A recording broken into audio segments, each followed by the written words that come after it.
जी हाँ मेरे दोस्तों, दिल थाम के बैठिए। आप लोगों के बीच आ रही है फूलों से खूबसूरत अदाकारी मिस मनीषा जी। तो Manisha ji please come the stage. तो एक बार जोरदार तालियों से स्वागत कीजिए मिस मनीषा जी के लिए।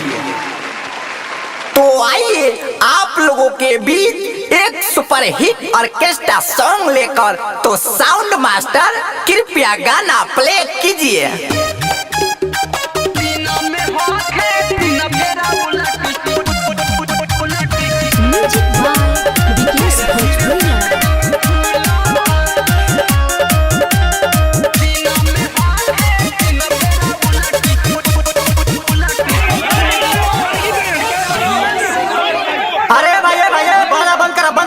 बाजा बंद करो। जी हाँ मेरे दोस्तों, कृपया शांति बनाए रखें और अपने अपने जगहों को दबाए रखें। माइक लाइन है, लाओ माइक। तो सभी भाई से निवेदन है कि अब नाच नहीं होगा, आप लोग अपना अपना घर चले जाए। अरे साला नाच काहे नहीं रे? पैसा दे के लाल बनी, पैसा पूरा रात भर नचाई और साटा के पैसा सधाई। चुपचाप बैठ के देख, ज्यादा बोलबे साला गोली से उड़ा देम, ठीक बा? ए साउंड मास्टर गाना प्ले करो, गाना।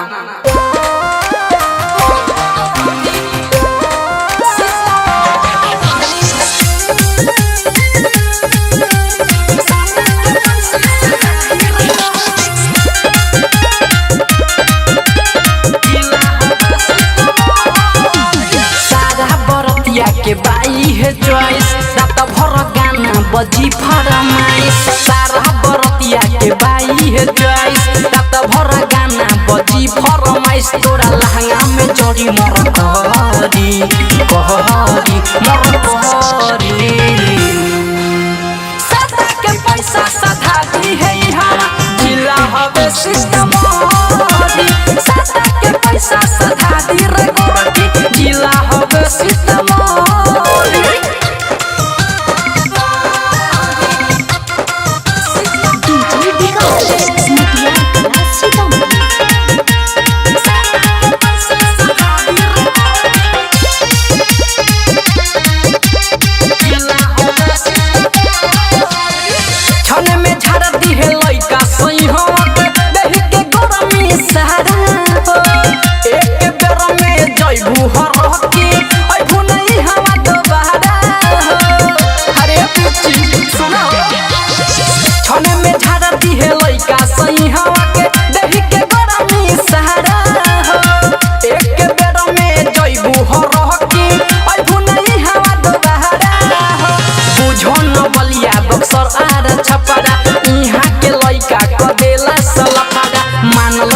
फूल झरी झरी फूल झरी।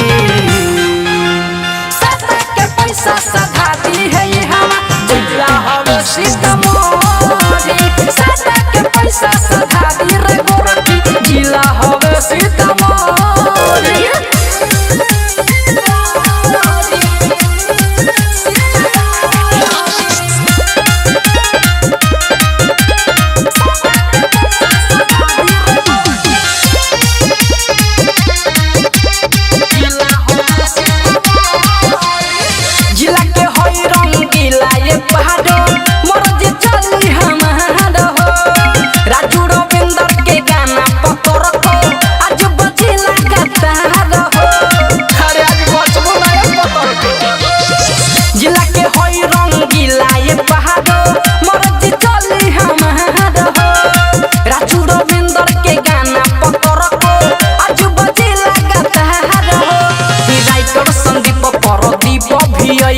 रात भर नाच के मजा उठैहे, नाच मालिक न कुछ करी करी अरे करी।